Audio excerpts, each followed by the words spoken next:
El trabajo de mi vida, y el de mi padre y su padre antes que él, fue preservar la pureza de la palabra a bordo del Coloso, nuestro hogar desde hace 500 años.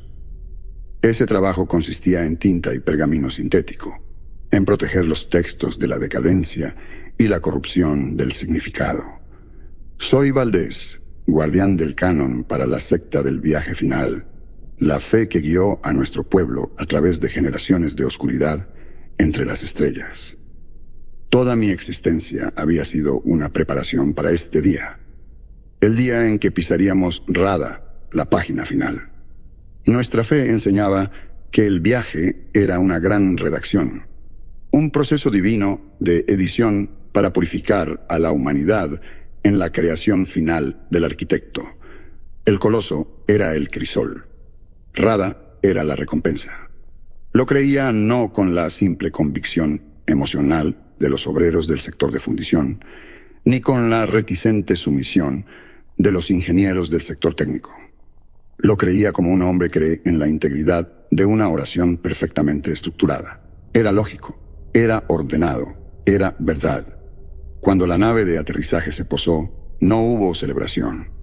El cielo abierto era un concepto que nuestro pueblo no había conocido por 20 generaciones. Para la mayoría, su infinitud era una fuente de ansiedad silenciosa, un vacío inmenso donde debería haber un techo. Habíamos intercambiado la familiar vibración de baja frecuencia del soporte vital de la nave por un silencio que se sentía inquietantemente vacío. Desde la ventana, observé a nuestra gente descender, sus movimientos titubeantes sobre el terreno gris y blando. Damián, nuestro jefe de seguridad, ya gritaba órdenes, su voz una intrusión áspera. Él veía el mundo como un sistema que controlar. Yo lo veía como un texto que leer. La superficie del planeta era exactamente como lo sugerían los datos de la última sonda. Una extensión vasta y lisa de material gris plateado. Estaba a temperatura ambiente al tacto, sin olor ni textura. En los textos sagrados se le llamaba la arcilla primordial, un lienzo en blanco esperando la mano del arquitecto. Bajé por la rampa el último, sintiendo el peso de mis túnicas de escriba en la gravedad completa del planeta. Mi cuerpo, moldeado por una vida inclinado sobre atriles, protestó con un dolor sordo en la espalda. Apreté el estuche ceremonial del pergamino. Mi acólito Gabriel me esperaba al pie de la rampa. Sus ojos, siempre desorbitados por una intensidad febril, escudriñaban el horizonte. Era un muchacho reclutado de los obreros, su piedad tan feroz que a menudo rayaba en lo que yo consideraba falta de disciplina. Ahora, frente a un mundo entero, casi vibraba de excitación. «Maestro Valdés», susurró, «está vacío. Está preparado». Lo corregí con suavidad y pasé junto a él hasta pararme en el centro de lo que sería nuestro asentamiento, el primer desembarco. Me arrodillé, un acto de ritual, no de comodidad. Coloqué mi mano derecha sobre la arcilla. Los dedos de esa mano, desde la punta hasta el segundo nudillo, estaban teñidos de un gris azulado por una vida mezclando y aplicando tinta. Eran las herramientas de mi oficio, una marca de mi estatus. Esperaba sentir algo, una resonancia, una corriente de intención divina. No sentí más que una extraña neutralidad que cedía bajo mis dedos. Abrí el estuche del pergamino y comencé el primer rito, recitando los versos de llegada. Las palabras, pronunciadas en el aire enrarecido, parecían caer planas, devoradas por el silencio. Este era el momento que había ensayado en mi mente durante 2 décadas. El cumplimiento de la profecía. Sin embargo, una disonancia silenciosa ya había echado raíces dentro de mí. Una sola nota desafinada en una sinfonía que me habían asegurado sería perfecta. Al caer el crepúsculo, comenzó. El cielo, que había sido de un azul pálido uniforme, se desgarró con franjas de un dorado violento y un morado amoratado. Los colonos, apiñados cerca de los módulos prefabricados que se extendían desde nuestro aterrizador, dejaron escapar un gemido colectivo. Entrecerré los ojos, acostumbrados a la tenue luz de los archivos, intentando descifrar lo que veía. Mi mente se aferraba a las escrituras, a la elegante arquitectura del canon que había pasado mi vida manteniendo. Esto no era la llegada que prometía la página final. Las profecías que detallaban este primer contacto eran precisas, libres del antropomorfismo burdo de las religiones olvidadas. Nos enseñaron a esperar guardianes celestiales, ángeles no como hombres alados, sino como seres de geometría perfectamente entrelazada. Sus voces, un tono musical puro, el sonido de la razón divina misma. Sus adversarios, los tentadores del abismo, serían susurros sin forma, contradicciones en la lógica, sombras que se doblaban incorrectamente. Una batalla de orden puro contra caos puro. Lo que apareció en los cielos era una blasfemia. De la luz dorada emergieron cosas que podrían haber sido ángeles. Tenían alas, sí, pero alas hechas de tendones desgarrados y carne descarapelada, estiradas sobre marcos de hueso que se movían con un crujido húmedo. Sus cuerpos eran monstruosamente humanos, gritando sin sonido. De los desgarrones morados surgieron los demonios, cosas de alquitrán negro burbujeante y huesos astillados, retorciéndose como en agonía perpetua. Se encontraron en lo alto y comenzaron a desgarrarse mutuamente en un frenesí de carnicería celestial. Era una burla visceral de mis textos sagrados. Me quedé paralizado, el pergamino de llegada aún agarrado en mi mano. A mi alrededor, la gente lloraba, algunos rezaban, sus súplicas desesperadas e incoherentes. Gabriel se había arrodillado, su rostro levantado hacia el cielo, pero su expresión no era de terror, era de éxtasis. Él veía una guerra santa. Yo veía una broma cósmica escrita en sangre y vísceras. La oración en mi garganta murió y se convirtió en un nudo de carne fría. Mi pulgar e índice comenzaron a frotarse, un viejo hábito nervioso que imitaba el gesto de alisar una página arrugada más allá de toda reparación. Mi fe era una fortaleza construida con palabras, y acababa de presenciar cómo el universo usaba esas palabras para pintar un grafiti magnífico y horrible en el cielo. La guerra en el cielo se desvaneció con el primer amanecer de Rada, dejando atrás una atmósfera del color de un moretón fresco y un silencio cargado con el terror del día anterior. Los equipos de seguridad de Damián impusieron un toque de queda estricto, mientras patrullaban las líneas de refugios prefabricados. Nuestro nuevo mundo ya no era una página en blanco, era una página manchada. Me había refugiado en el módulo asignado como mi scriptorium, una caja de plastil gris que intenté santificar con el olor a tinta y un solo texto antiguo abierto en un atril. Era un intento de orden en un universo que acababa de demostrar su locura. Llamaron a la puerta. Enderecé la espalda, forzando una postura de calma académica. Adelante. Era un hombre llamado Lucas, un cultivador de hidroponía del sector de fundición. Era bajo y robusto, un hombre cuyas manos estaban callosas por generaciones de trabajo honesto, no manchadas de tinta. Se quedó en la entrada retorciendo el dobladillo de su túnica, con los ojos clavados en el suelo. Maestro Valdés, perdóneme por molestarlo. Sé que está meditando sobre lo que vimos. Es solo esto. Extendió su antebrazo izquierdo. No duele. No quería molestar a los médicos. No con todo lo demás.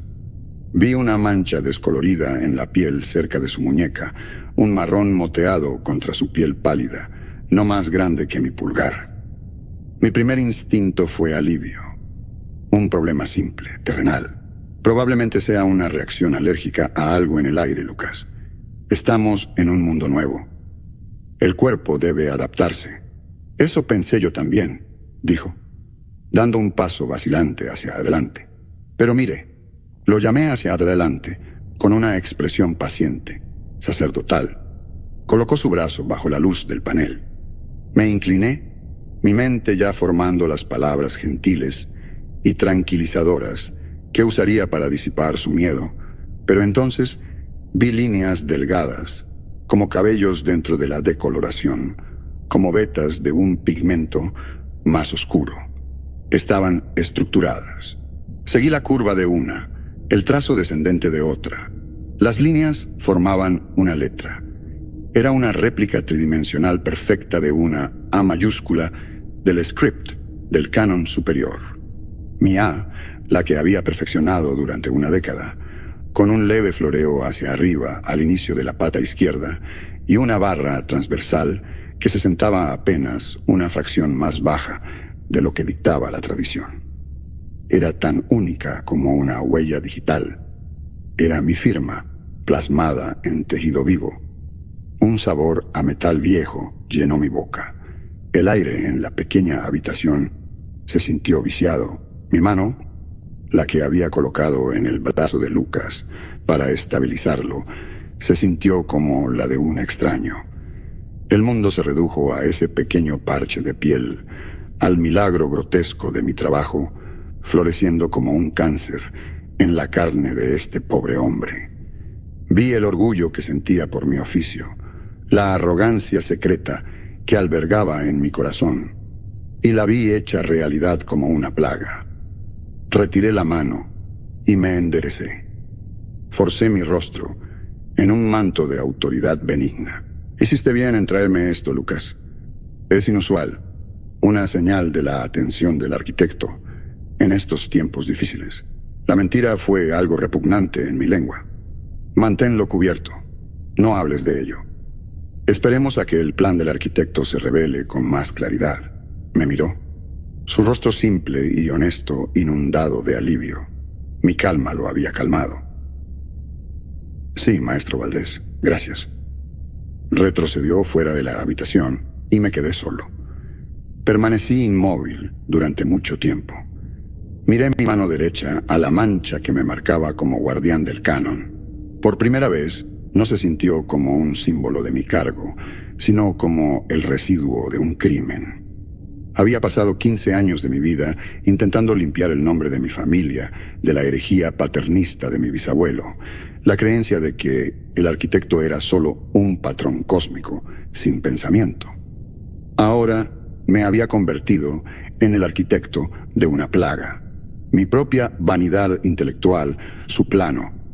El universo no solo carecía de significado, era malicioso, y tenía un sentido de la ironía tan cruel que se sentía personal.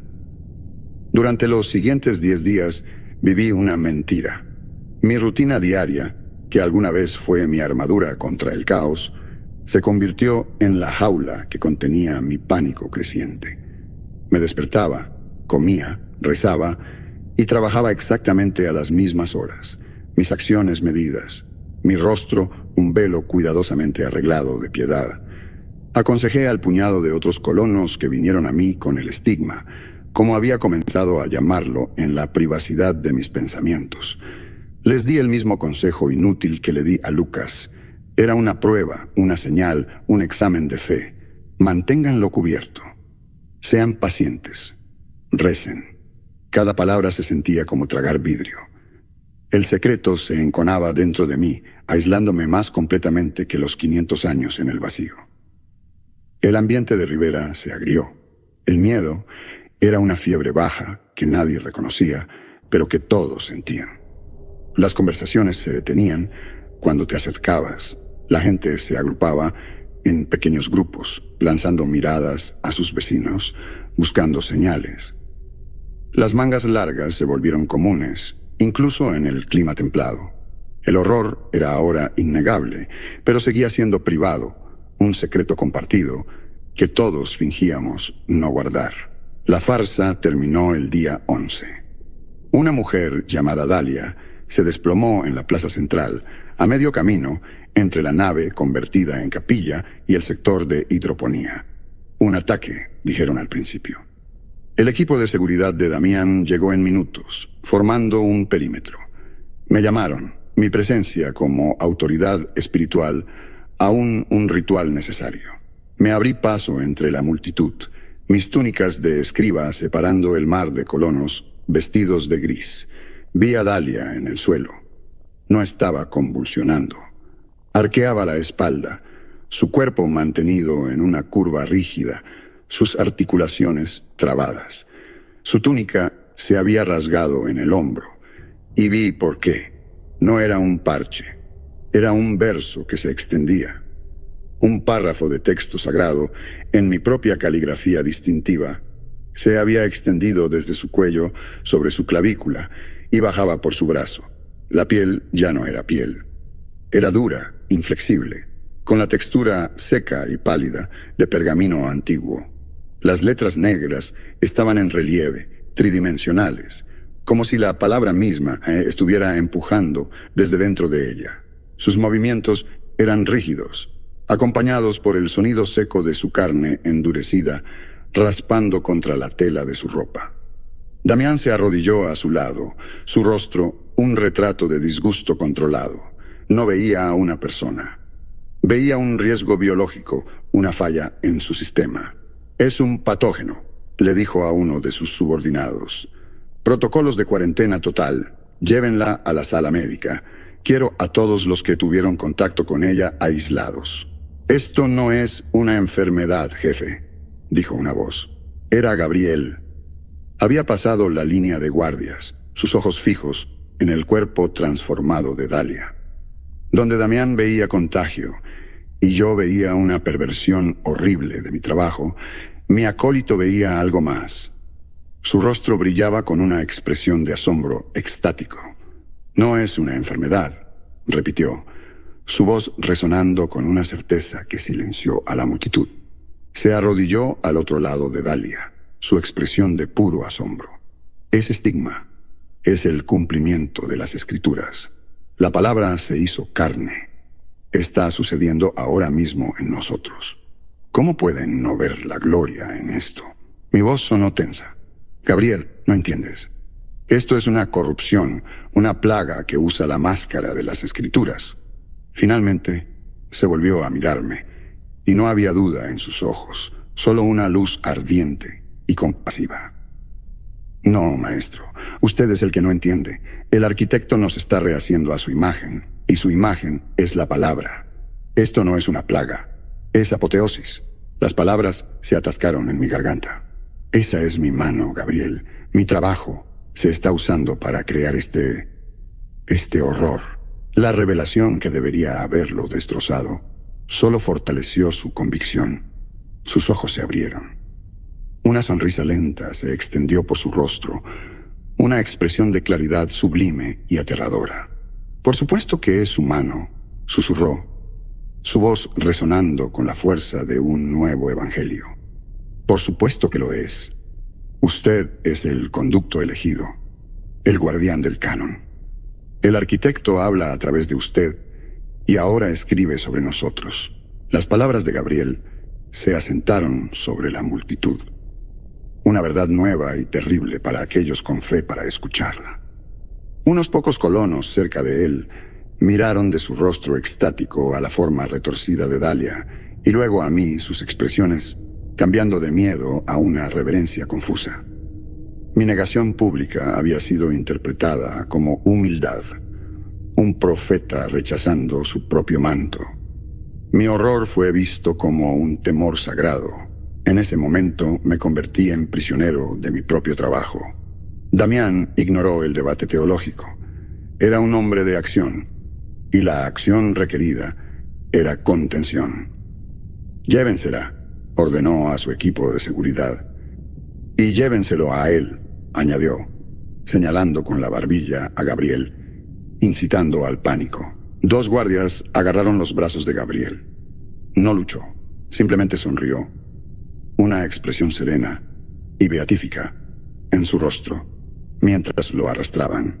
«La palabra no puede ponerse en cuarentena, jefe», dijo con calma, mientras los hombres de Damián levantaban cuidadosamente el cuerpo rígido de Dalia sobre una camilla. Una ola de terror puro finalmente estalló sobre la multitud reunida. Su líder espiritual estaba en estado de shock. Su sucesor ungido estaba bajo arresto, y uno de los suyos se había convertido en una escritura viviente y agonizante. Se dispersaron, la mayoría huyendo hacia la seguridad percibida de sus hábitats asignados. Un pequeño grupo de ellos, quizás una docena, corrió hacia la unidad de vivienda más cercana. Hábitat 7. Se apiñaron alrededor de su entrada sellada, sus manos presionando contra el plastil como buscando consuelo en su solidez. Vi a Lucas entre ellos, el hombre con el primer estigma. Su rostro estaba pálido, sus ojos desorbitados por un terror que ningún lugar común podía calmar. Una mujer mayor, una matriarca del sector de fundición, cayó de rodillas. «Nos ha abandonado», lloró. «No», dijo Lucas, su voz temblorosa. «El maestro Valdés dijo que rezáramos. Debemos rezar». Cerró los ojos, y los demás lo imitaron, acurrucados juntos contra la pared del hábitat.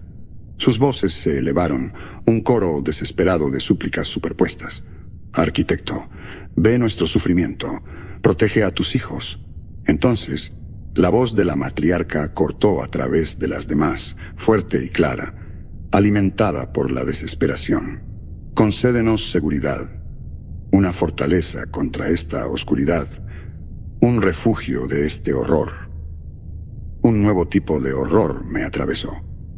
El literalismo de los ángeles guerreros, la precisión biológica de la escritura semántica. El universo ya no hablaba en metáforas. Di un paso hacia ellos, con la mano extendida, una advertencia formándose en mis labios. «No», intenté decir. «Deténganse», pero la palabra se atascó en mi garganta. Era demasiado tarde. Algo ya estaba sucediendo. La pared de metal contra la que se apoyaban pareció ablandarse. No hubo sonido, ni calor, solo una pérdida lenta y enfermiza de integridad. El borde duro de la puerta, el ángulo perfectamente mecanizado de 90 grados, comenzó a caer como cera caliente.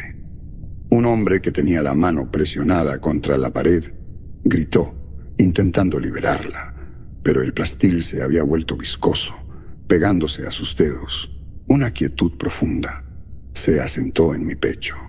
La certeza aplastante de un hombre viendo una ecuación resolverse en una respuesta monstruosa. Los colonos retrocedieron, chillando cuando todo el hábitat comenzó a hundirse. Los gruesos cables blindados que lo conectaban a la red de energía de la nave se estiraron y luego se disolvieron en la estructura. Los paneles transparentes de las ventanas se volvieron lechosos y opacos, su transparencia desvaneciéndose en el mismo gris uniforme de las paredes. La puerta principal se selló, la costura desapareciendo, mientras los dos lados fluían juntos en una sola superficie ininterrumpida. En 30 segundos, todo había terminado. Donde había estado, un refugio prefabricado, ahora solo había un montículo liso y sin rasgos de material gris. Era una tumba, perfectamente sellada, perfectamente silenciosa, una fortaleza contra la oscuridad, un refugio del horror, una oración respondida con precisión devastadora. El pequeño grupo de suplicantes se quedó mirando, sus rostros congelados en incredulidad y terror. Habían rezado por seguridad, y el arquitecto se la había dado a los que estaban dentro, encerrándolos lejos del mundo y al mundo lejos de ellos para siempre. Me quedé aparte de todos, el único que entendía. Había pasado mi vida enseñando a nuestra gente a hablarle a su Dios. Ahora sabía que tendría que pasar el resto de ella enseñándoles a guardar silencio. Me quedé allí, una estatua de conocimiento inútil, mientras los colonos supervivientes retrocedían del montículo gris sin costuras que había sido el Hábitat 7. Un hombre tropezó y cayó, arrastrándose hacia atrás a 4 patas, su rostro una caricatura del terror. No miraba la tumba. Me miraba a mí. Todos lo hacían. Yo era el que les había dicho que rezaran. La voz de Damián, una hoja de puro mando, cortó el silencio aturdido. Alguna firma energética, cambio tectónico, variación de presión atmosférica. Hablaba en la unidad de comunicaciones de su cuello, de espaldas a los colonos que lloraban, sus ojos fijos, en la tumba del hábitat, como si intentara diseccionarla con la mirada. Uno de sus oficiales de seguridad, un joven con un escáner en la mano, respondió con un temblor en la voz. Nada, jefe. Todas las lecturas son planas. La composición del material es estable. Simplemente cambió. Esa palabra. Cambió. Flotó en el aire como humo. Una descripción totalmente inadecuada para el horror ante nosotros. Para Damián, un problema sin datos no era un problema. Era un insulto. Se volvió y toda la fuerza de su frustración cayó sobre mí. Esto es culpa tuya, escriba. Su voz era baja, controlada. Caminó hacia mí. Tu rebaño estaba histérico, escupiendo escrituras y tonterías. Tú los alimentas con estas ilusiones. Y esto es el resultado. Una falla del sistema. 12 colonos y una pieza vital de infraestructura perdidos. Tenían miedo, Damián. Estaban rezando por ayuda. ¿Rezando? Bufó, deteniéndose a unos pasos de mí. La palabra era un sabor repugnante en su boca. Mira a tu alrededor, Valdés. Su estado mental es la variable. Su pánico colectivo es un detonante. No sé qué es este planeta, pero sé cómo funciona nuestra gente. Tu fe es un contagio cognitivo, y voy a poner fin al brote. Se volvió hacia la pequeña y aterrorizada audiencia de supervivientes. Su voz se elevó, despojada de toda emoción, dejando solo la gramática dura de la autoridad. Efectivo inmediatamente. Por la autoridad concedida bajo el protocolo de emergencia del Coloso, Rivera está en estado de ley marcial. Unas pocas personas jadearon. Nadie discutió. Quedan prohibidas todas las reuniones no autorizadas, continuó, sus ojos recorriendo la multitud, clavando a cada persona en su lugar. Un toque de queda estricto estará en efecto desde el anochecer hasta el amanecer. Todo el personal que presente transformaciones biológicas anómalas deberá reportarse a la sala médica para cuarentena obligatoria. Esto no es una solicitud. Hizo una pausa, dejando que el peso de la amenaza se asentara. El incumplimiento se tratará como un acto de sedición contra la supervivencia de esta colonia. Le había dado un nombre a mis escrituras vivientes. Transformaciones biológicas anómalas. Había convertido nuestro horror compartido en un problema de seguridad, de ley y orden. Señaló a 2 de sus hombres hacia el hábitat sellado. Acordonen esta área. Pongan una guardia a las 24 horas. Nadie se acerca. Observé cómo sus oficiales desenrollaban cinta de advertencia, de alta visibilidad, acordonando el sitio de una abominación divina, como si fuera un derrame químico. Estaban intentando resolver una catástrofe espiritual con un garrote y un rollo de plástico. Y la parte más terrible era que yo no tenía una mejor solución para ofrecer. Damián me veía como una amenaza, un propagador del mismo veneno que nos estaba matando. Mi autoridad se había esfumado. Mis palabras eran ahora contrabando. Mi Dios era un asesino. Y yo era su profeta no deseado, silenciado por el único hombre que aún creía que el orden era posible, en un mundo donde la creencia misma era el arma más peligrosa de todas. Me despidieron. Damián me dio la espalda, sus órdenes ya creando una nueva realidad rígida para la colonia.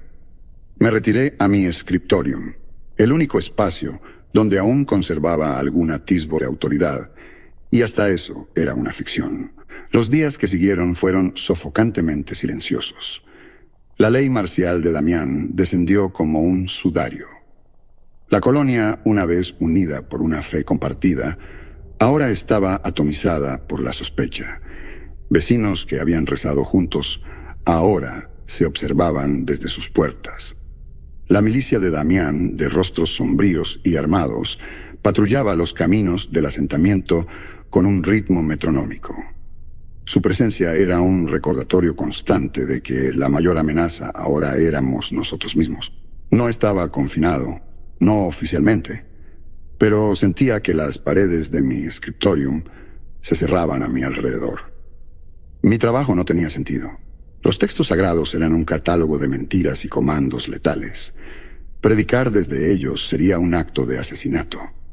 Guardar silencio era una admisión de mi propio fracaso profundo, así que observé y escuché. Los rumores comenzaron como susurros pasados entre turnos de trabajo, hablados en tonos bajos, detrás de manos ahuecadas, gente que desaparecía, no de la manera espectacular y que distorsionaba la realidad de la tumba del hábitat, sino silenciosamente de los bordes del asentamiento, especialmente cerca del anochecer. Un técnico que había ido a revisar un sensor perimetral, una obrera de camino de vuelta de la unidad de reciclaje. Desaparecidos. Los informes oficiales de Damián los citaban como salidas no autorizadas, actos de deserción individual. Era un hombre que no podía tolerar un problema que su sistema no podía resolver, así que simplemente lo renombró. Pero yo sabía mejor. Su orden de puño de hierro estaba creando su propio tipo de caos. En el 5º día de ley marcial, lo vi por mí mismo. El sol se estaba poniendo, tiñendo la arcilla gris con sombras distorsionadas. Me quedé en la pequeña ventana de mi scriptorium, mi pulgar e índice frotándose, un hábito nervioso que se había vuelto constante. La sirena del toque de queda sonaría en cualquier momento. La mayoría de los colonos ya estaban dentro, sus puertas selladas. Pero un hombre, un joven ingeniero, se apresuraba por la pasarela más lejana, su caja de herramientas balanceándose en su mano. Llegaba tarde. Una sombra se separó de la oscuridad más profunda detrás del plato de comunicaciones principal. No era una de las creaciones del dios. No tenía nada de su trágica anatomía escritural, ni alas carnosas ni rostros llorosos. Era una cosa de pura función. Se movía cerca del suelo, una forma cuadrúpeda hecha de lo que parecía hueso afilado y oscuridad solidificada. Sus movimientos no eran como los de un animal, llenos de músculo y tendón. Eran fluidos, un deslizamiento coordinado y silencioso, como un arma buscando su objetivo, un depredador al acecho. El joven ingeniero no lo vio. La criatura no hizo ningún sonido. Se deslizó desde detrás del plato, su forma pegada al suelo, paralela a su camino. No se apresuró a atacar. Lo estaba guiando, su presencia silenciosa, dirigiéndolo lejos de la plaza central abierta y hacia el estrecho espacio sin luz entre dos contenedores de almacenamiento. El hombre, sintiendo algo, se detuvo. Giró la cabeza. Un movimiento brusco y repentino. La criatura se congeló al instante, volviéndose una con las sombras. El hombre miró hacia la oscuridad durante 10 segundos completos. Contuve la respiración.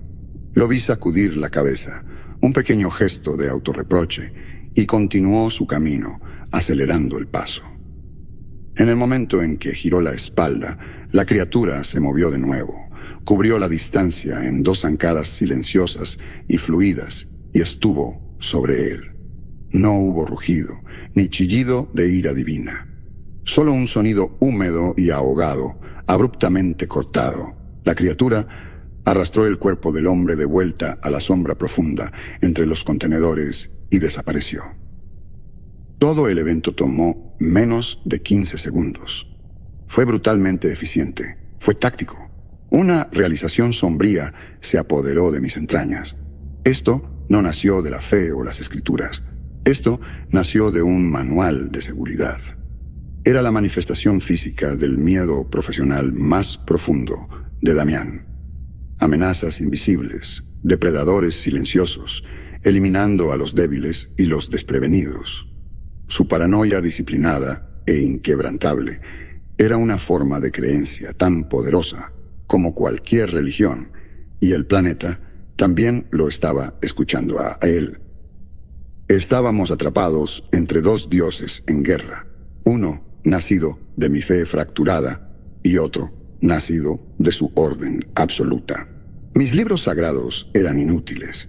No contenían ningún verso para una cosa como esta, ninguna oración para alejar a un enemigo que era un protocolo de seguridad viviente. Mi teología era un mapa del mundo equivocado. Necesitaba un tipo diferente de conocimiento, no de lo divino, sino de lo profano. No de las escrituras, sino de la historia. Necesitaba datos, hechos, registros. Necesitaba hablar con el único hombre en la colonia que valoraba una entrada de registro verificable sobre la profecía más sagrada. Tenía que hablar con Silva, el historiador del barco. Buscar a Silva se sintió como un acto de herejía. Era una admisión de que mis propios textos sagrados, la palabra completa y perfecta del arquitecto, eran insuficientes. Al día siguiente salí de mi scriptorium y caminé por el asentamiento sombrío. El camino hacia el sector técnico estaba casi vacío. Mis pasos, un sonido solitario en la pasarela de metal. Silva, el historiador del barco, era el último de su línea, tal como yo era el último de la mía. Su familia, los guardianes del registro, tenía un deber que consideraban tan sagrado como el mío: mantener el registro oficial del coloso. Siempre había visto su trabajo como una colección de trivialidades sin alma, el qué seco de nuestra historia, que palidecía en comparación con el porqué profundo de mis escrituras. Ahora, el porqué se había convertido en una cosa monstruosa e incognoscible, y el qué era mi única esperanza. Había reclamado un pequeño módulo de servicio cerca del bloque del motor de la nave de aterrizaje. Un espacio reducido, lleno del murmullo ambiental de la tecnología en funcionamiento. No había pergaminos aquí, ni vitela ni tinta, solo bastidores de unidades de datos y el resplandor de una sola tableta de datos grande sobre un banco de trabajo. Silva estaba sentado frente a ella, de espaldas a mí. Era viejo, quizás el más viejo de nosotros en caminar sobre Rada, y su cuerpo era una crónica de una vida vivida en baja gravedad. Era alto y delgado, su columna vertebral una curva frágil. Se volvió cuando entré, su movimiento lento, apoyándose pesadamente en un simple bastón de madera. «Valdés», dijo. Su voz era suave, seca como papel viejo. No había sorpresa en ella, solo un reconocimiento silencioso. Sus ojos, detrás de gruesas lentes correctivas, eran agudos y pacientes. «Silva», respondí, mi propia voz sonando demasiado formal, demasiado fuerte en el pequeño espacio. Sentí la necesidad de justificar mi presencia. «Tengo una consulta, una anomalía textual de un tipo diferente». Hizo un gesto con una mano temblorosa hacia un taburete simple. «Me ocupo de hechos, no de textos, pero tengo tiempo». Me senté. El taburete era demasiado bajo, obligándome a mirarlo hacia arriba, una postura de súplica que pinchaba mi orgullo. Hay un lugar cerca del borde sur del asentamiento, junto a los procesadores atmosféricos. Los colonos asignados allí informan de un fenómeno auditivo, un sonido repetitivo, una mujer llorando. La expresión de Silva no cambió, pero un destello de interés académico iluminó sus ojos. El registro de Damián lo llama alucinación auditiva masiva provocada por el estrés. «¿Y qué dicen tus acólitos?», pregunté, dejando escapar un atisbo de mi antigua rivalidad. Un alma perdida. «Mi trabajo no tiene acólitos», dijo con sequedad, «y no me ocupo de almas». Se volvió hacia su tableta de datos. «Aberración acústica, murmuró para sí, sus ojos escaneando las líneas de datos que pasaban. Ubicación designada 7 Gamma corresponde a la sección de habitación del Coloso. Radio Epsilon, cubierta 12, sector 9. Hizo una pausa, sus dedos quietos. Interesante. ¿Qué es? Me incliné hacia adelante, mi orgullo anterior olvidado, reemplazado por una necesidad cruda y hambrienta de una respuesta. Cualquier respuesta que no fuera una oración. Hace 162 años, declaró Silva, Epsilon 12 fue el epicentro de un brote contenido. Prosopagnosia, inducida viralmente, la plaga de la ceguera facial, golpeó la pantalla, abriendo un archivo resumen. Durante 2 años, casi 1/3 de la población de ese sector perdió la capacidad de reconocer rostros humanos. Sus propias familias, sus propios reflejos, se convirtieron en extraños. La confianza social colapsó por completo. Hubo disturbios. Un nuevo horror se asentó sobre mí. La mujer que llora. Un solo caso cruzado de los registros médicos de esa época, continuó, sus dedos golpeando con precisión seca. Una joven llamada Odette, una madre primeriza, fue la primera en presentar síntomas. Se detuvo y leyó una línea del informe clínico, su voz completamente desprovista de emoción. La paciente presenta paranoia extrema. Se niega a sostener a su hijo, refiriéndose a él solo como el vacío. Pasa sus horas de vigilia intentando tallar rasgos faciales en sus raciones de nutrientes con un estilete afilado mientras llora incontrolablemente. Miró hacia arriba desde la pantalla. Fue confinada en aislamiento 4 por su propia seguridad. Murió allí 1 mes después. Desnutrición. Silva golpeó la pantalla de nuevo. Apareció un esquema antiguo del radio de habitación del Coloso, una red compleja de corredores y habitaciones. Luego superpuso un mapa transparente de Rivera. La pequeña esquina del asentamiento donde se escuchaba el llanto, designada 7 Gamma, caía directamente sobre la habitación etiquetada como aislamiento 4 en el esquema del barco. La alineación era perfecta. Miré al anciano, a este curador silencioso de enfermedades y dolor enterrado. Acababa de proporcionar el primer contexto lógico verificable para uno de los horrores del planeta. No era un fantasma, era un síntoma, una fiebre, registrada y olvidada, ahora resurgiendo. Silva me miró, sus ojos sin triunfo, solo el peso silencioso y sombrío de un hombre que trataba con verdades no deseadas. El planeta no solo está manifestando lo que hay en nuestras cabezas ahora, Valdés, dijo suavemente. Está leyendo los registros del barco. Está desenterrando a nuestros muertos. El hecho se asentó entre nosotros en esa pequeña habitación.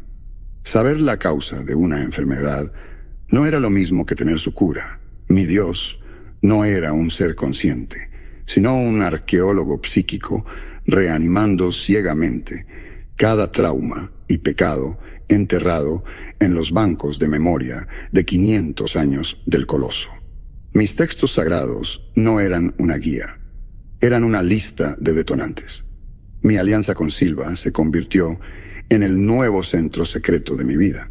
Durante el día, mantenía mi fachada como el escriba silencioso. Pero por la noche, bajo la cobertura del toque de queda de Damián, me escapaba al módulo del historiador. Me convertí en sus ojos y oídos. Describía los nuevos horrores que se filtraban en nuestra realidad.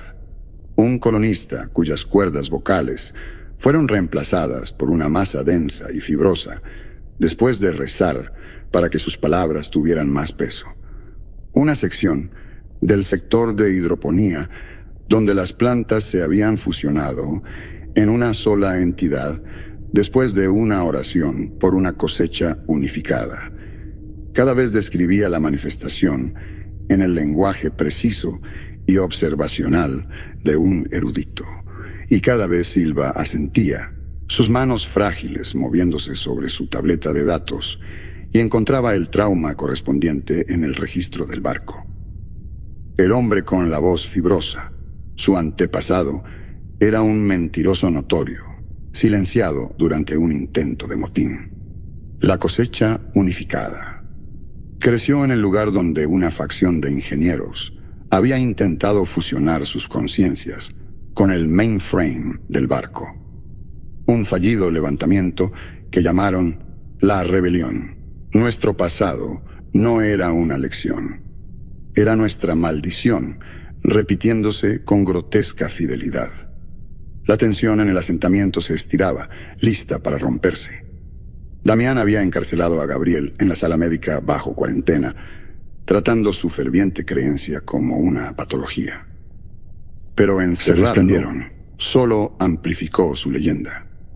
Para el creciente número de colonos aterrorizados por el orden brutal de Damián y mi propio silencio, Gabriel se convirtió en un mártir. Comenzaron a reunirse cerca de la sala médica, una vigilia silenciosa y desafiante que las patrullas de Damián no podían dispersar por completo. En el 10º día de su confinamiento, los susurros se convirtieron en gritos. Algo estaba sucediendo. Me dirigí allí, mi paso de escriba, sintiéndose ridículamente inadecuado, en un mundo que se desmoronaba. Encontré un enfrentamiento. Una doble línea de la milicia de Damián se mantenía con bastones aturdidores listos, formando una barrera frente a la entrada de la sala médica. Frente a ellos había una multitud de 50 o más colonos. Eran el rebaño de Gabriel. No miraban a los guardias. Miraban fijamente el gran panel transparente de la cámara de cuarentena adentro. Me abrí paso hasta el frente. Damián estaba allí, su postura un bloque de violencia contenida. Me echó un vistazo, una mirada de puro desprecio. Viniste a ver el síntoma final de tu enfermedad, escriba. Lo ignoré y miré dentro de la cámara. Gabriel estaba parado en el centro de la habitación blanca. El estigma lo había reclamado casi por completo. Era una estatua viviente, su cuerpo un guión rígido de mis palabras sagradas, pero no estaba en una postura de agonía como lo había estado Dalia. Tenía los brazos levantados, la cabeza inclinada hacia atrás, y en su rostro había una expresión de alegría beatífica inquebrantable. No estaba siendo consumido por una plaga, estaba recibiendo un sacramento. Mientras observábamos, comenzó la transformación final. Los parches restantes de su piel humana en su rostro y manos se endurecieron, el pigmento oscureciéndose hasta el negro tinta del guión. El cambio fue metódico, un avance lento de letras echando raíces en su carne. El hueso debajo de su ceja se afiló, calcificándose en la serifa decorativa de una nueva palabra final, tomando forma en su frente. Sus seguidores comenzaron a cantar. La palabra se hizo carne. Su vasija está purificada. La mano de Damián se apretó en la empuñadura de su pistola. «Siléncienlos», ordenó a sus hombres. Pero dentro de la cámara, Gabriel se movió. Fue su última acción voluntaria. Juntó sus manos en un gesto de oración, el sonido raspante de su piel endurecida contra sí misma, audible incluso a través del grueso panel. Miró a sus seguidores. Me miró a mí. Sus ojos por un momento seguían siendo los suyos, ardiendo con esa luz febril y victoriosa. Pronunció una sola palabra, una bendición silenciosa para su horrorizado creador. Gloria. Entonces la luz en sus ojos se apagó. Lo último de su carne se convirtió en escritura. Su mandíbula se trabó. Su cuerpo quedó perfectamente quieto. El proceso estaba completo. Gabriel se había ido. Y en su lugar había una estatua perfecta e inmóvil, de texto petrificado.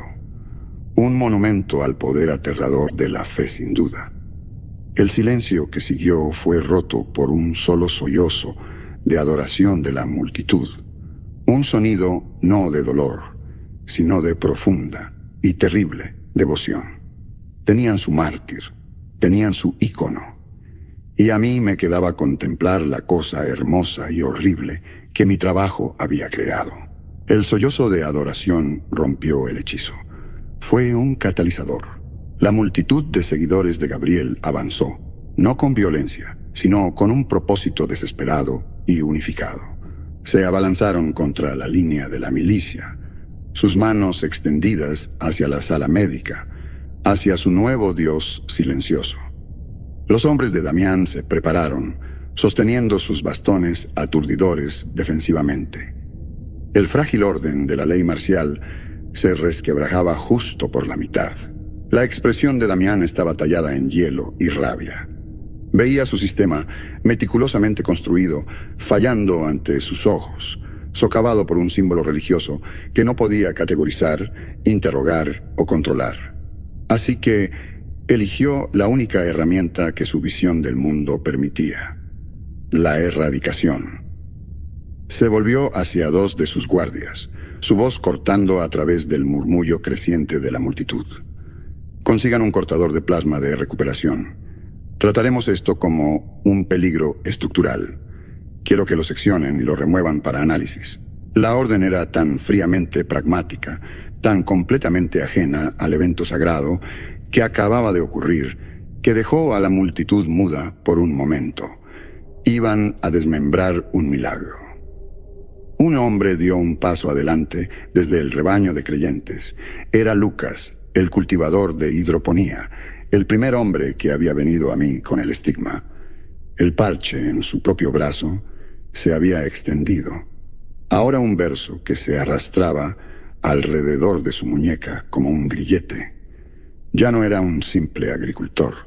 Su proximidad al horror lo había forjado en algo nuevo. Se colocó directamente frente a Damián, su cuerpo un escudo tembloroso pero desafiante. «No lo tocarán», dijo Lucas, su voz temblorosa pero firme. «Él es la palabra. Él es nuestra esperanza». «Tu esperanza es una anomalía biopeligrosa y estás obstruyendo una directiva de seguridad», respondió Damián, su mano descansando en la empuñadura de su pistola. «Eso es sedición. Retrocede». Lucas no se movió. Se mantuvo firme. Y detrás de él, el resto de los seguidores de Gabriel formaron un muro sólido de cuerpos, entrelazando brazos, sus rostros fijos con la certeza inflexible de la verdadera creencia. El enfrentamiento era absoluto. La orden de fuerza bruta de Damián contra una fe que abrazaba el martirio. Mientras el anochecer se profundizaba en la verdadera noche, las luces externas del asentamiento se encendieron. Damián, viendo su autoridad desafiada abiertamente, cometió su error fatal final. Eligió escalar. «Despejen un camino», ordenó a sus hombres. «Usen la fuerza necesaria». La milicia avanzó. Los empujones comenzaron. Las líneas disciplinadas del asentamiento se descompusieron en una masa caótica y forcejeante de cuerpos. En la confusión, un golpe aturdidor perdido golpeó un conducto de energía en la pared. Las luces principales de la plaza parpadearon, murieron y sumergieron la escena en una penumbra desorientadora, iluminada solo por las luces estroboscópicas de emergencia y el resplandor de la cámara de cuarentena, donde la estatua de Gabriel se mantenía en juicio silencioso. El caos fue una campana de cena. Lo vi antes que nadie. Mis ojos, acostumbrados a la penumbra de los archivos, distinguieron el movimiento al borde de la luz estroboscópica. Una sombra desprendiéndose de la oscuridad más profunda junto a las unidades de almacenamiento. Luego otra. Los depredadores fluyeron hacia el caos que Damián había creado, sus extremidades blancas como huesos y cuerpos oscuros, casi invisibles, en la oscuridad intermitente. Damián estaba tan concentrado en el enemigo frente a él, los fanáticos, los símbolos de fe que despreciaba, que nunca vio a los enemigos a sus espaldas, los nacidos de su propia alma. Vi un destello de movimiento cerca de él, demasiado rápido para registrarlo adecuadamente. Uno de sus guardias cayó sin un sonido. Luego otro. La multitud, aterrorizada por la oscuridad y la violencia, comenzó a gritar y dispersarse. Damián quedó aislado en un pequeño espacio, su pistola desenfundada, girando de un lado a otro, tratando de rastrear una amenaza que no podía ver correctamente. Retrocedió de la multitud, retirándose hacia las sombras más profundas cerca de los enormes soportes de la nave de aterrizaje. Fue el movimiento equivocado. Estaba acorralado. Vi a 2 de los depredadores converger en su posición desde lados opuestos. No se apresuraron. Sus movimientos eran una exhibición aterradora de coordinación táctica. No vi el golpe final. Solo vi el cuerpo de Damián levantado del suelo por una fracción de segundo, una forma oscura contra la luz estroboscópica antes de ser arrastrado hacia la oscuridad absoluta. Hubo un sonido breve y agudo de algo duro rompiéndose, y luego un silencio profundo desde ese lugar. El último pilar de orden en Rivera se había derrumbado. Damián, el hombre que creía que la humanidad era la mayor amenaza para sí misma, había sido probado correcto de la manera más íntima y horrible posible. Había sido consumido no por un Dios en el que se negaba a creer, sino por la encarnación perfecta y letal de sus propias convicciones inquebrantables. La plaza se convirtió en un vórtice de pánico. Su milicia restante, sin líder y rodeada por una amenaza que no podían ver, rompió filas. Algunos dispararon sus bastones aturdidores salvajemente hacia la oscuridad. Sus brillantes rayos de energía iluminaron vislumbres fugaces de los depredadores, moviéndose entre la multitud que huía. Los seguidores de Gabriel, su momento de victoria convertido en terror, se dispersaron con todos los demás. No corrí. Mi cuerpo, moldeado por una vida de quietud, no estaba hecho para eso. Me apreté contra la puerta empotrada de un depósito de suministros, haciéndome pequeño mientras la marea de gente gritona pasaba junto a mí. Mi mente, una fortaleza construida de lógica y palabras, luchaba por procesar la avalancha de información. El orden perfecto y disciplinado de Damián no había fallado. Se había convertido en un depredador y lo había devorado. La fe pura y extática de Gabriel no había fallado. Se había convertido en un ídolo de piedra. Mis 2 rivales se habían ido, consumidos por los mismos sistemas que defendían. Estaba solo, a la deriva, entre 2 verdades absolutas fallidas. Cuando los últimos gritos se desvanecieron, me separé de la puerta. Tenía que alejarme de este espacio abierto, este escenario de nuestra ruina colectiva.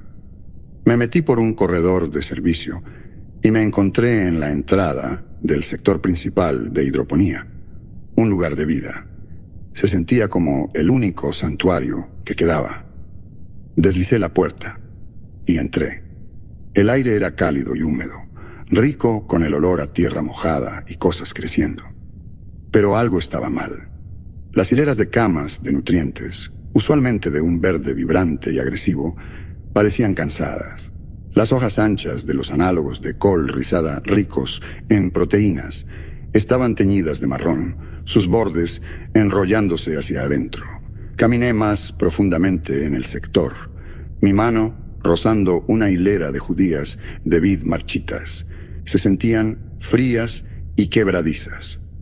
Al fondo del sector, en la cama reservada para cultivar las complejas cepas de algas, algo crecía que no pertenecía allí. No era una cosa de carne y hueso como los ángeles, ni de sombra como los depredadores. Era un organismo de exquisita belleza.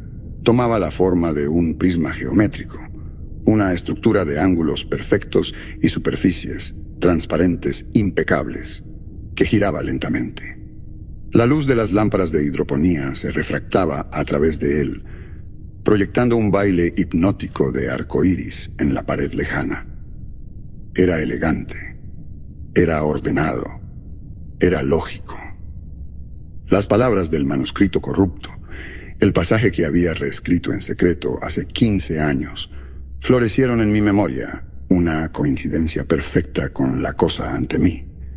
creyendo que el texto original era un error de escriba, una descripción fragmentada e ilógica de los orígenes de la vida, lo había corregido. Lo había reescrito para describir la vida no como una lucha caótica y desordenada, sino como una criatura de razón matemática pura, un ser que absorbía patrones menores y defectuosos para perfeccionar su propia lógica divina. Un acto de suprema arrogancia, disfrazado de servicio fiel. Mientras observaba, una sola rama delicada de cristal se extendió desde la forma prismática giratoria. Tocó la hoja de una planta cercana. No hubo violencia ni lucha. La hoja simplemente se desenrolló. Su estructura celular se deshizo. Su clorofila y proteínas se redujeron a una niebla de datos biológicos crudos que fluyeron por la rama y fueron absorbidos en el prisma, haciéndolo infinitesimalmente más grande, su geometría infinitesimalmente más compleja. No estaba comiendo, estaba corrigiendo un defecto en la creación. Estaba consumiendo toda otra vida con eficiencia lógica. Mi secreto más profundo estaba aquí, cobrando vida. Mi orgullo intelectual silencioso se había manifestado. Yo era el padre de esta plaga perfecta y hermosa. La necesidad de contárselo a alguien, de confesar, de encontrar una respuesta que no estuviera en mi propia alma envenenada, era abrumadora. Mi fe era una ruina. El orden de Damián era un fantasma. Solo quedaba una persona que pudiera entender. No era un hombre de Dios, sino un hombre de causalidad, un hombre de datos. Me di la vuelta y huí del sector de hidroponía, mi mente gritando un solo nombre. Silva. Tenía que encontrar a Silva. Tenía que mostrarle mi pecado. Corrí por los oscuros y desiertos corredores de la colonia moribunda. Mi paso olvidado. Mi único pensamiento llegar al viejo historiador antes de que mi creación pudiera corregirnos a todos. Llegué al grupo de módulos cerca del bloque del motor. La puerta de la pequeña habitación de Silva estaba entreabierta. Una oscura línea en la pared gris. Una premonición fría y clara se solidificó en mi mente. Empujé la puerta completamente abierta. El módulo estaba sumido en una penumbra profunda. La única luz provenía de la gran tableta de datos que yacía en el suelo. Proyectaba un resplandor azul pálido sobre el hombre a su lado. Silva estaba de costado, su alto y frágil cuerpo encogido sobre sí mismo. Su bastón yacía a unos metros de distancia. Sus ojos estaban abiertos, mirando a la nada.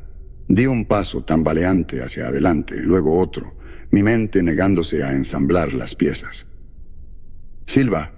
No hubo respuesta. Me arrodillé a su lado, mis rodillas protestando contra el piso duro. Extendí la mano para tocar su hombro. Era un gesto de profunda insuficiencia.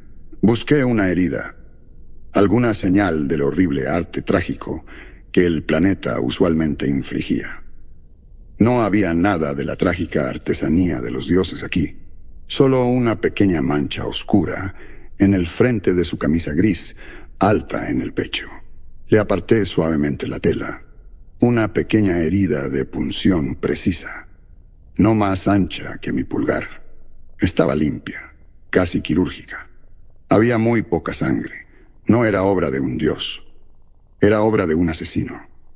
Una criatura de brutal eficiencia silenciosa. Uno de los fantasmas persistentes de Damián había terminado su patrulla. Una ola de vértigo me envolvió. Había venido a confesar mi pecado, a aliviar mi alma de la hermosa plaga que había desatado. Pero él había sido asesinado mientras descubría alguna otra verdad más profunda. Mi propia culpa se sintió pequeña, egoísta frente a su diligencia silenciosa y final. Había muerto al servicio de los hechos. Mis ojos cayeron sobre la tableta de datos. Había caído de su mano, pero la pantalla aún estaba activa. Su luz pálida era lo único que mantenía a raya la oscuridad. La levanté. Un solo archivo estaba abierto. El texto era blanco brillante sobre un fondo negro. No era una entrada de registro ni un informe médico. Era un nombre de archivo, una ruta de directorio que conducía directamente al corazón de un misterio que ni siquiera sabía que existía.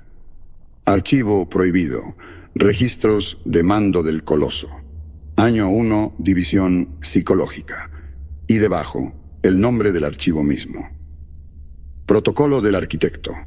Las palabras no significaban nada para mí, y sin embargo se sentían como un juicio. No sé cuánto tiempo permanecí arrodillado allí. Eventualmente, extendí la mano y cerré los ojos abiertos de Silva. Era un gesto de una fe que ya no podía reclamar. Un ritual para un alma que no estaba segura de que hubiera existido nunca. Tomé la tableta. Mi deber hacia él, hacia los hechos por los que había muerto, era mi único ancla restante. Salí del módulo y regresé a mi escritorium. Estaba como lo había dejado. Una celda de orden fingido en un mundo de locura en espiral. Cerré la puerta. El sonido del pestillo cerrándose, no ofreciendo consuelo. Me senté en mi banco de trabajo, el lugar donde había copiado los textos sagrados, donde le había enseñado a Gabriel el fino arte del trazo caligráfico. Coloqué la tableta de datos ante mí, su fría luz azul blanca, iluminando los frascos de tinta y las plumas, reliquias de una religión muerta. Toqué la pantalla y el archivo se abrió. No era un libro de escrituras. Era una serie de entradas fechadas, un registro mantenido en el lenguaje seco y pragmático del personal de mando original del barco. Los autores no eran profetas. Eran sociólogos y psicólogos de un tiempo que solo conocía a través del mito. La primera entrada era del Dr. Guillermo Cabral, sociólogo jefe, misión Coloso, año 1. Entrada de registro 1.1, tema: cohesión social a largo plazo. El obstáculo principal para la misión de 500 años no es la ingeniería o la biología, sino el aburrimiento y la desesperación existencial. El confinamiento a escala generacional inevitablemente llevará a motines, faccionalismo y colapso social. Una simple cadena de mando es insuficiente. Se requiere un sistema de control más robusto y autoperpetuante. Mi vista de escriba se tensó. Desplacé hacia abajo. Entrada de registro 1.4. Comandante Julia Clement. La propuesta del Dr. Cabral, designada Protocolo del Arquitecto, es radical, pero lógicamente sólida. No podemos mantener el orden mediante la fuerza durante 20 generaciones. Necesitamos instalar un sistema de creencias que haga de la obediencia un imperativo moral. Una narrativa unificadora es nuestro único camino viable para la supervivencia a largo plazo. Entrada de registro 2.7, Dr. Guillermo Cabral. El diseño de las escrituras centrales está en progreso. Estamos tomando prestado de una variedad de mitologías pre-éxodo, mitos de creación, arcos de redención, promesas de un paraíso, y adaptándolos a un contexto de nave. El dogma central será el concepto de la gran redacción, enmarcando el viaje mismo como un proceso divino de purificación. Esto dará significado a las dificultades. La página final proporciona la esperanza necesaria. Todas las parábolas serán elaboradas para reforzar la estructura de castas existente y promover la obediencia absoluta a las autoridades establecidas. Primero el personal de mando, y luego sus sucesores designados. Vi una imagen mental de mi padre, su rostro amable, iluminado por una lámpara de lectura, enseñándome las letras sagradas. Había señalado un verso, uno que acababa de leer en la pantalla, y me dijo que era el mandamiento más sagrado del arquitecto. El recuerdo se agrió, se cuajó en algo feo. Desplacé más rápido, un hambre frenética arrastrándome hacia abajo a través de los años de registros. Los vi debatiendo el nombre, el ingeniero, el guía. Finalmente, se decidieron por uno. Entrada de registro 3.2, comandante Julia Clement. El arquitecto ha sido seleccionado como la designación para la entidad suprema. Implica diseño, propósito y un plan maestro. Es un título de autoridad inexpugnable. Los primeros pergaminos manuscritos del canon han sido producidos e introducidos a la primera generación nacida en la nave. Mi Dios no tenía nombre. Tenía un título elegido por un comité. Toda mi vida, todo el legado de mi familia, se reveló por lo que era. No éramos guardianes de una verdad divina. Éramos cuidadores de un mecanismo de control social. Los carceleros más devotos e inconscientes de la historia humana. La mancha de tinta en mi mano no era una marca de piedad. Era la grasa de una máquina de 500 años. La tableta se me cayó de las manos, golpeando el banco de trabajo con un ruido metálico. La habitación pareció inclinarse. Las palabras a las que había dedicado mi vida, la fe por la que Gabriel había muerto, el poder divino que ahora daba vida monstruosa a nuestros miedos, todo había nacido de una mentira calculada hace siglos. El Dios roto no solo estaba roto, nunca había estado completo. Era el fantasma de una ficción muerta, un espectro conjurado por ingenieros muertos hace mucho para mantener su carga humana dócil. Un solo pensamiento, puro y aniquilador, surgió de las ruinas de mi alma. No era un escriba, no era un hereje, ni siquiera era un tonto. Era el producto más perfecto del protocolo del arquitecto, su mayor éxito y su última víctima viviente. El espacio frente a mí, el aire vacío sobre mi banco de trabajo, comenzó a brillar como el calor que se eleva de una cubierta bajo el sol. El brillo se condensó, sus bordes afilándose no en un ser de carne o sombra, sino en una visión, un cuadro caótico y giratorio proyectado directamente en el ojo de mi mente. No eran los versos elegantes y ordenados que había pasado mi vida transcribiendo. Era algo más. Un torrente de imágenes fragmentadas, de escritura rota y sin sentido, de letras que se retorcían como gusanos. Era el texto original, el pasaje fragmentado e ilógico que había encontrado en ese manuscrito, en descomposición, todos esos años atrás, el que había corregido, el Dios, sintiendo que su principal fuente de datos ordenados acababa de desaparecer. Estaba haciendo un último intento desesperado por comunicarse. Me estaba mostrando el comando contradictorio en su propio código fuente.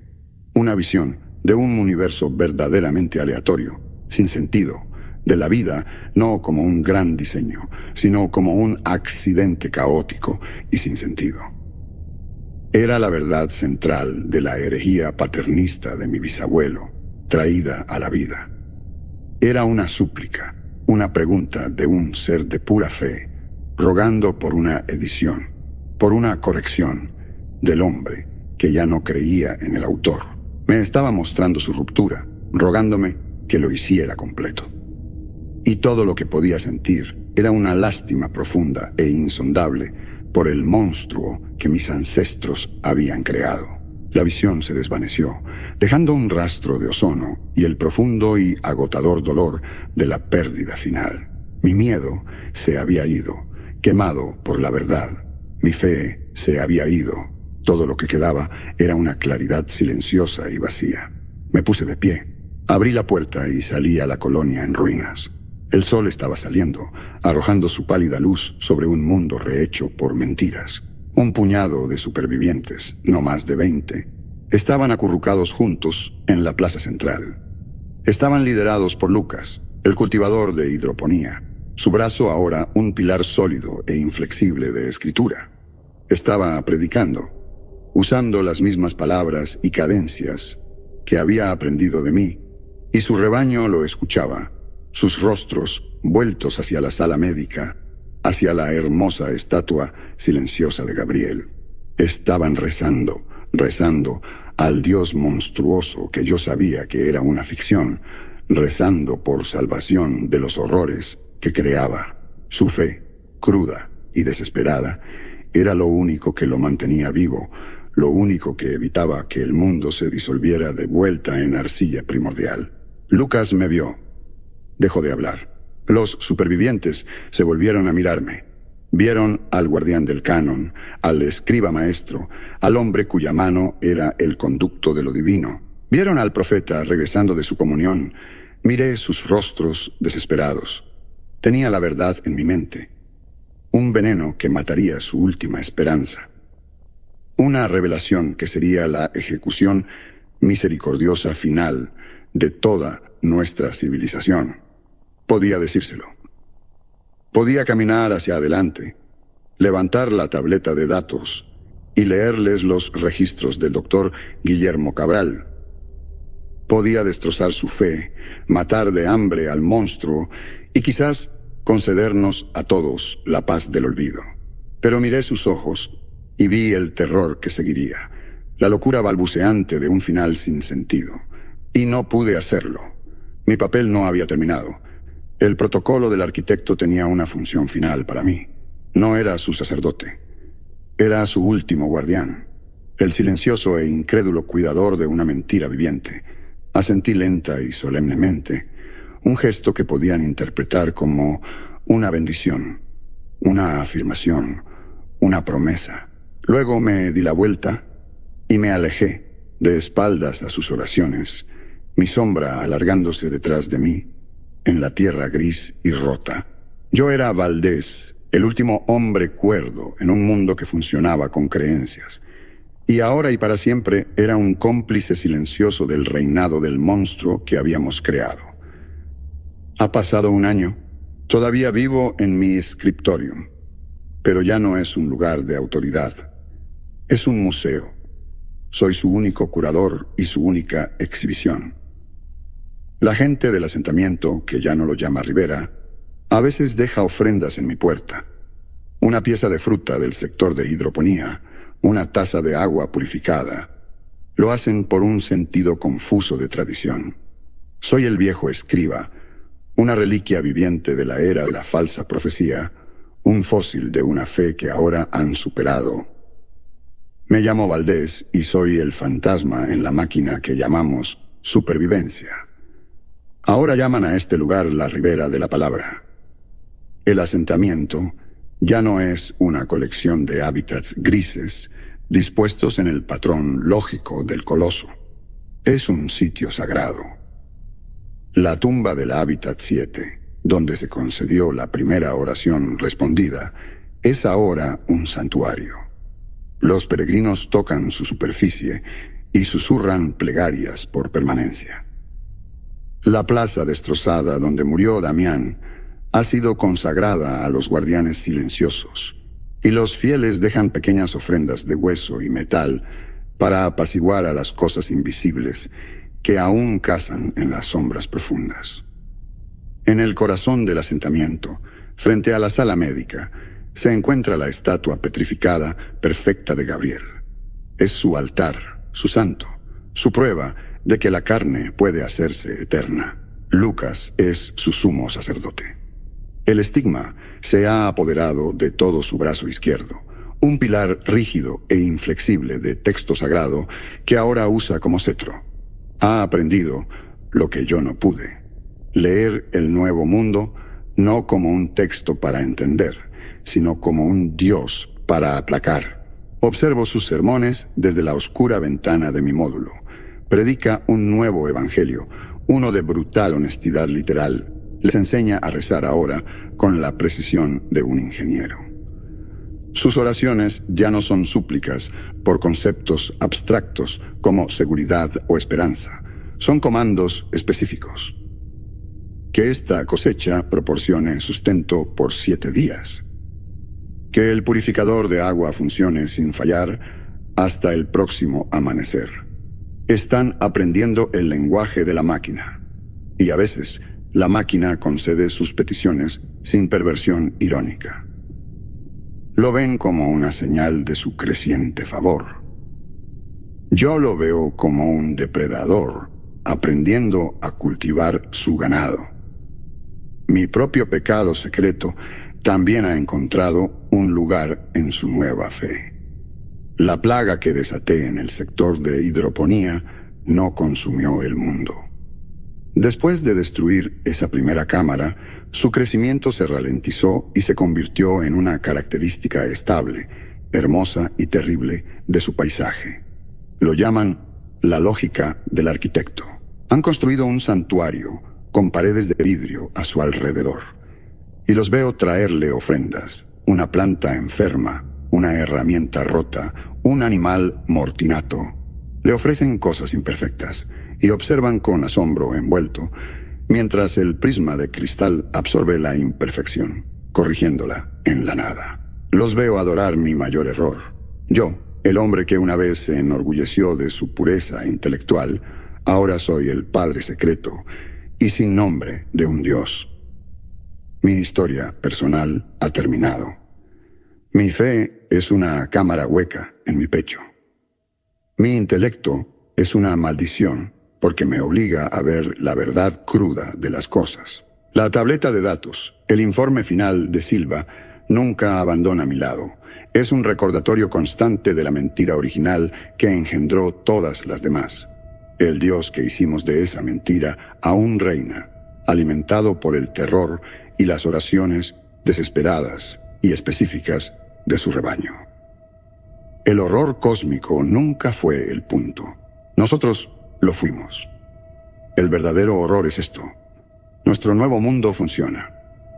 Ha encontrado un nuevo y terrible equilibrio. Y el precio de ese equilibrio es mi silencio. Soy el último guardián de la única verdad que podría desentrañarlo todo. Y mi condenación es saber que la llevaré sin hablar hasta mi tumba.